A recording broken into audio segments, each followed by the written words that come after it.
డబ్బు, అనారోగ్యం, ఉద్యోగం, వ్యాపారం, అప్పులతో బాధపడుతున్నారా? మీకోసమే launch your future programme.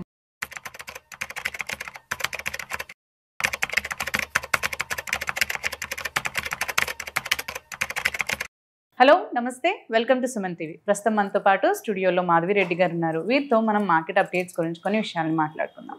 Hello అండి మాధవి రెడ్డి గారు. నమస్తే అండి. సో ఇప్పుడు మనకి చూస్తున్నాం, ట్రంప్ మనకి 50% అవి చేసేసిన తర్వాత నుంచి మనకి ఇప్పుడు ఎంత మార్కెట్ అనేది చాలా ఇంపాక్ట్ అవుతుంది. సో ఇలాంటి టైంలో ఏ సెక్టార్స్ మనకి ఇప్పుడు సేఫ్ అంటారు అసలు? అంటే ఏ రిసోర్సెస్ మనం పెడితే బెటర్ అంటారు సేఫ్ గా వెళ్ళాలి అని అనుకుంటే? ఫస్ట్ అర్థం చేసుకోవాల్సింది ఏంటంటే, ఫస్ట్ 25% అన్నారు, ఆ తర్వాత ఎడిషనల్ టారిఫ్స్ ఇంకొక 25% రష్యా దగ్గర నుంచి ఆయిల్ మనం బై చేస్తున్నాము అని ఎప్పుడైతే చెప్పామో, ఇంకా ఆ తర్వాత వాళ్ళు 50% చేస్తాము అన్న మన నరేంద్ర మోడీ గారు చాలా డైనమిక్ కదండి, చాలా బోల్డ్ అండ్ డైనమిక్ ప్రైమ్ మినిస్టర్ కాబట్టి ఆయన ఎట్టి పరిస్థితుల్లో వెనక్కి వెళ్లకుండా మేము మాకు ఎక్కడైతే బెనిఫిట్ అనిపిస్తుందో అక్కడ నుంచి, మా ఎకానమీకి ఏది బెనిఫిట్ అనిపిస్తుందో, ఇండియాకి ఏది బెనిఫిట్ అనిపిస్తుందో అది మేము చేస్తాము అని వాళ్ళు ఖచ్చితంగా చెప్పారు, మేము బై చేస్తాము అని. సో అదే విధంగా వాళ్ళు కూడా 50%ని స్టార్ట్ చేసేసారు.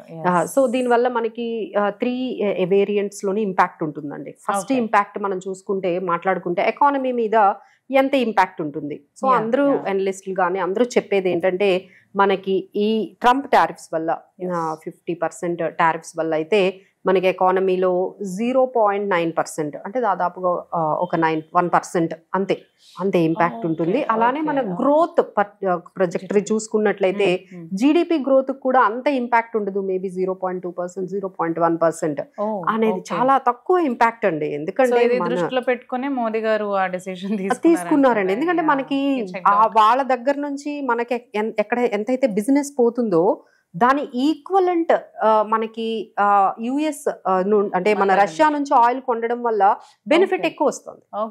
సో దీని రెండింటినీ మనకి అక్కడ నుంచి బెనిఫిట్ ఎక్కువ వస్తుందా, ఇక్కడ నుంచి మనకి నష్టం జరుగుతుంది, ఈ రెండు చూసుకుంటే మనకి రష్యా నుంచి ఆయిల్ కొనడం వల్ల అక్కడ నుంచి ఎనర్జీ ఇంకా గ్యాస్ ఇవన్నీ తీసుకోవడం వల్ల మనకి చాలా బెనిఫిట్ ఎక్కువ వస్తుంది, కాంపన్సేట్ అయిపోతుంది. బట్ అంటే ఇంకా ఇది ఒకటి మనకి ఎకనామికల్ గా ఆయన ఆలోచించి డెసిషన్ తీసుకున్నారు. బట్ స్టిల్ అండి కొన్ని సెక్టార్ వైజ్ బాగా దీనివల్ల ఇంపాక్ట్ అయిన ఉన్నాయి. ఎస్పెషల్లీ టెక్స్టైల్స్ కానీ, జెమ్స్ అండ్ జ్యువెలరీ కానీ, లెదర్ కానీ ఇలాంటి కొన్ని సెక్టార్స్ అయితే బాగా ఇంపాక్ట్ అయ్యాయి. సో ఇప్పుడు వాళ్ళకి ఏ విధంగా మనం డొమెస్టిక్ గా వాళ్ళకి హెల్ప్ చేయగలమో ఆ ఇండస్ట్రీస్ కి ఆల్రెడీ స్టార్ట్ చేశారు. ఇంపోర్ట్ డ్యూటీని ఏదైతే కాటన్ మీద ఉందో అది ఇంకొంచెం ఎక్స్టెండ్ చేద్దాము, ఇంపోర్ట్ డ్యూటీ వేయకుండా ఏవైతే ఇండస్ట్రీస్ బాగా దెబ్బతిన్నాయో వాటికి మాత్రం స్పెషల్ కేటగిరీగా తీసుకొని వాళ్ళకి కొంచెం మనం కానీ ఇన్సెంటివ్స్ కానీ వాళ్ళకి కొన్ని డ్యూటీ కట్స్ కానీ ఇస్తే ఆ ఇండస్ట్రీస్ కూడా కొంచెం స్టెబిలైజ్ అయిపోతాయి. సో ఓవరాల్గా ఇదంతా జరగడానికి అయితే ఒక 3 months అయితే ఈ మొత్తం ఏదైతే చేంజెస్ జరుగుతూ ఉన్నాయో, ఎస్పెషల్లీ కొన్ని ఇండస్ట్రీస్కి ఏవైతే బాగా బీటనప్ అయ్యాయో ఈ 50% టారిఫ్స్ వల్ల, వాటన్నిటినీ కూడా వాళ్ళు దృష్టిలో పెట్టుకొని ఆ సెక్టార్స్ వాళ్ళతో కూర్చొని వాళ్ళకి ఎటువంటి సపోర్ట్ కావాలో అటువంటి సపోర్ట్ అయితే అది ఇస్తున్నారు. అది సెక్టార్ వైజ్ ఇంపాక్ట్, కొన్ని సెక్టార్స్ వైజ్ ఇంపాక్ట్ అయ్యాయి. So when it comes to very important that is stock markets. So stock market impact అయితే ఆల్రెడీ మనం చూసాము. సో ఆ రోజు 27th రోజే మనకి డిక్లేర్ చేశారు, బట్ ఆ రోజు మనకి మార్కెట్ హాలిడే. సో దానివల్ల మనకి ఇమీడియట్ గా నిన్న మనకి బాగా ఇంపాక్ట్ అనేది మనకి కనిపించింది.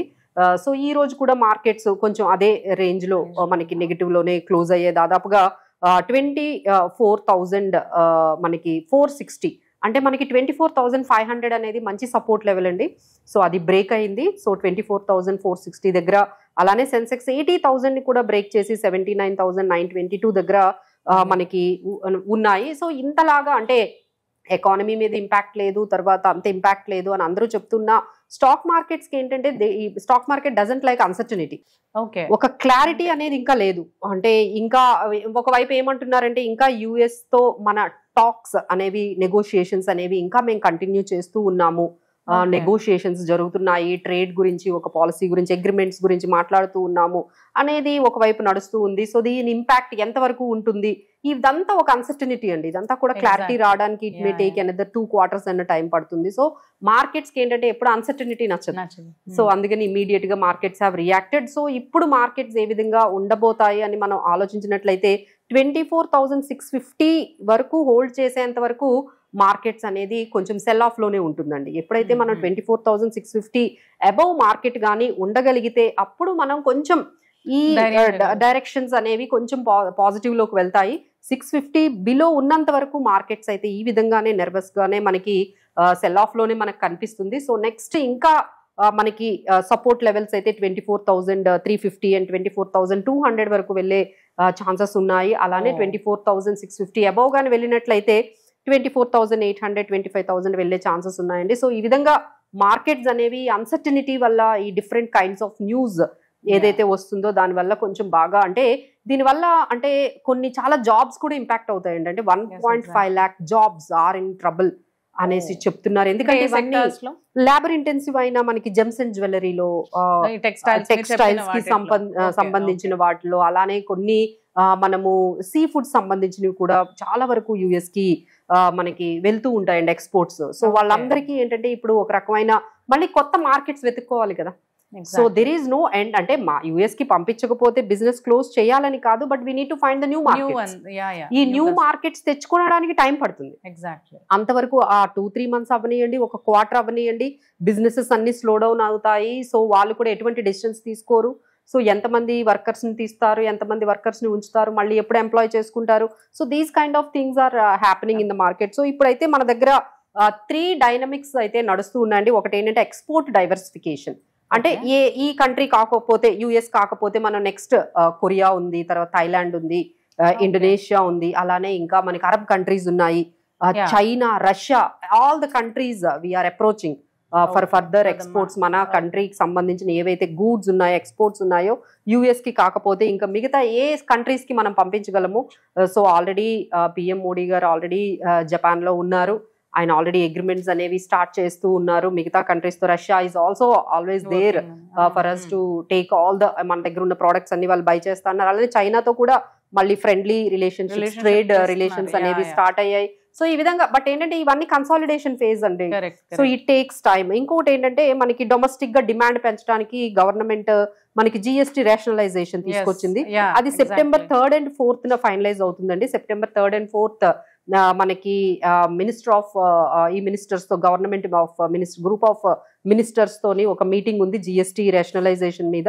సో ఇప్పుడు మనకి ఏవైతే 28% అంటే ఆటో కాంపోనెంట్స్ ఇవన్నీ కూడా 28% ఉన్నాయో అవి కాస్త 18%, కొన్ని 18% లో ఉన్నవి ఇంకా 5% కి వచ్చే ఛాన్సెస్ ఉన్నాయి. సో ఫైనల్ గా మనకి ఏంటంటే ఓన్లీ 5%, 8% ఉంటుంది, 28% తీసేస్తాము, ఈ 12% తీస్తాం. సో ఈ విధంగా only not only in this అంటే మనము ఎక్స్పోర్ట్ డైవర్సిఫికేషన్ కాకుండా మనం డొమెస్టిక్ గా స్ట్రక్చరల్ రిఫార్మ్స్ చేసుకోవడానికి ఇది ఒక అడ్వాంటేజ్ గా తీసుకోవచ్చండి. So of course this is a challenge. ఎందుకంటే మొత్తం వరల్డ్ లో ఇండియాకి బ్రెజిల్ కి హైయెస్ట్ టారిఫ్స్ వేశారండి. యుఎస్ హ్యాస్ ఓన్లీ 2 countries, అందులో మనం బ్రెజిల్ అండ్ ఇండియాకి 50% టారిఫ్స్. ఇంకా మిగతా మీరు ఏ కంట్రీస్ మీరు చూసుకున్న 20%, 25%, 30% మన గూడ్స్ కావాలి. బికాస్ ఆఫ్ వాళ్ళ మాట వినలేదు కదండి. రష్యన్ ఆయిల్ బై చేయొద్దు అది అన్నాము.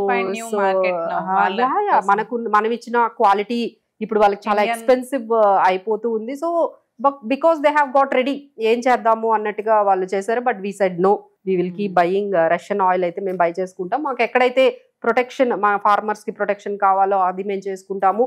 నేషనల్ ఇంట్రెస్ట్ ఈజ్ ఇంపార్టెంట్ అనే దాని మీదే మనము కొంచెం ఇలాంటి అప్స్ అండ్ డౌన్స్ అయితే ఉంటాయి. బట్ వి గాట్ రెడీ, ఏదైతే జరుగుతుందో అది చూద్దాం అన్నట్టుగా మనం అయితే స్టార్ట్ చేసామండి. అలానే ట్రేడ్ పార్ట్నర్షిప్స్ మనం చెప్పినట్టుగా మిగతా కంట్రీస్ తో మన దగ్గర ఉన్న గూడ్స్ అవన్నీ పంపించడానికి అయితే ట్రై చేస్తూ ఉన్నాము. So these are all happening. So now investors ఏం చేయాలి, ఎలాంటి సెక్టార్స్ సేఫ్ గా ఉండాలి, ఎలాంటి సెక్టార్స్ అంటే వాళ్ళు కొన్ని సెక్టార్స్ కి ఎగ్జంప్షన్ ఇచ్చారండి యుఎస్. ఫార్మా కానీ, ఎలక్ట్రానిక్స్ కానీ, సెమీ కండక్టర్స్ కానీ, ఐటీ, ఇవన్నీ కూడా దీనికి అంత పెద్దగా ఇంపాక్ట్ అవ్వవు. మీరు మొన్న అంటే లాస్ట్ 1 week మనం చూసుకున్నట్లయితే 2% వరకు మార్కెట్ పడింది. సో ఈ మార్కెట్ లో మనకి తక్కువ ఇంపాక్ట్ అయినవి చూసుకుంటే ఐటీ, ఫార్మా, తర్వాత ఆటో, ఎఫ్ఎంసీజీ, ఇవేంటంటే తక్కువ ఇంపాక్ట్ అయ్యాయి, మెటల్స్. సో దీన్ని బట్టి మనకు అర్థమవుతుంది ఏంటంటే ఈ ట్రంప్ టారిఫ్స్ ఏదైతే 50% వేసారో ఈ సెక్టార్స్ కొన్ని auto, FMCG, metals, pharma, IT ఇవి కొంచెం పర్వాలేదండి. బట్ బాగా వీక్ గా ఉన్నవి ఏంటంటే energy, media, PSU, banks and reality, ఇవి కొంచెం బాగా బీటన్ అప్ అయ్యాయి, వీక్ గా ఉన్నాయి. సో ఇవన్నీ గమనించుకుంటూ ఏ సెక్టార్స్ లో ఉండాలి, మనము ఏ కంపెనీస్ లో మనం ఏ స్టాక్ స్పెసిఫిక్ గా ఉండాలి అనేది చాలా జాగ్రత్తగా ఉండాలండి.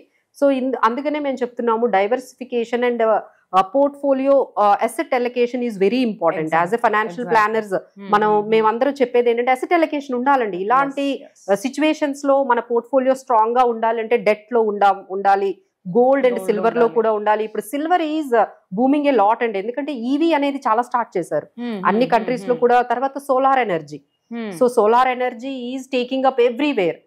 సో ఇండియాలో కూడా చాలా స్ట్రాంగ్ గా మనం clean energy, green energy start చేసాం. సో ఇలాంటి థిమటిక్ దీని మీద మీరు వెళ్ళొచ్చు. EV, solar, clean energy, green energy ఇలాంటి థీమ్స్ తో మనం చాలా ముందుకు వెళ్ళొచ్చండి. సో అక్కడ ఏంటంటే సిల్వర్ ని బాగా యూజ్ చేస్తారు. సో అందుకనే సిల్వర్ కి చాలా డిమాండ్ పెరిగింది.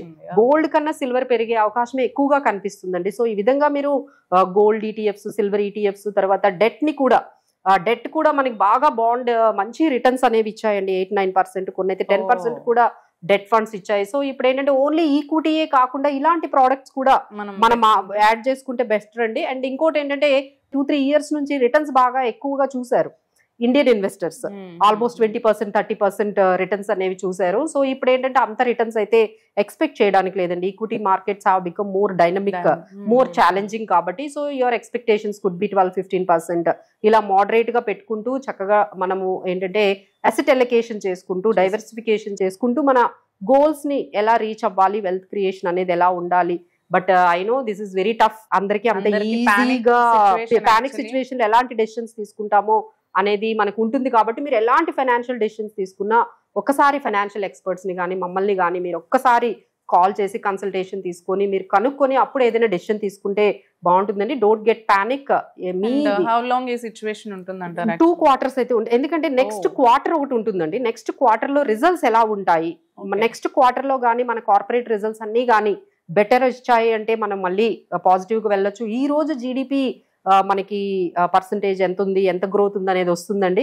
ఇది కూడా పాజిటివ్ గా ఉన్నాయంటే మండే మార్కెట్స్ కొంచెం పాజిటివ్ ఉంటాయంటారు. ఓకే, థ్యాంక్ యూ అండి. Thanks for updating us.